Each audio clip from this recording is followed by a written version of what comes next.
कुछ गावा। हाँ तो चलिए दोस्तों, नमस्कार। तो दोस्तों बता दें, फाइनली खेसारी भैया का गाना का पोस्टर और टीजर आ ही गया। तो फाइनली ये गाना बहुत ब्लास्ट होने वाला है। और ये गाना क्योंकि टुनटुन यादव का हाथ का लिखा हुआ है। और बता दें दोस्तों, ये गाना में जितने भी आदमी काम किए हैं मस्त किए। और देख सकते हैं आप लोग, बैकग्राउंड भी मस्त है। चलिए तो कौन कौन काम किया है हम लोग आप लोग को बताएंगे और किसका किसका इसमें मेहनत है।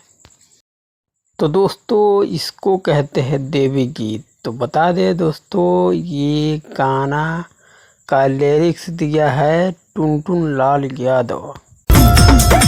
तो भाई साहब बता दें, ये गाना का जो लिरिक्स है और म्यूजिक लाजवाब है, क्योंकि इसमें म्यूजिक दिया है आर्या शर्मा जी ने।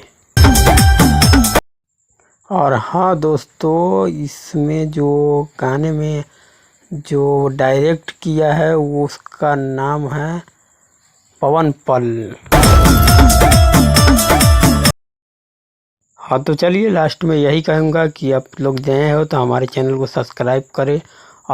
और ये गाना आप लोग को मानस रिकॉर्ड भोजपुरी चैनल पे कल सुबह 6:30 बजे मिलेगा। तो तैयार रहिए ये गाना सुनने के लिए। अगर कौन कौन ये गाना सुनने के लिए एक्साइटेड है, आप लोग ज़रूर कमेंट में लिखिएगा। जय माता दी।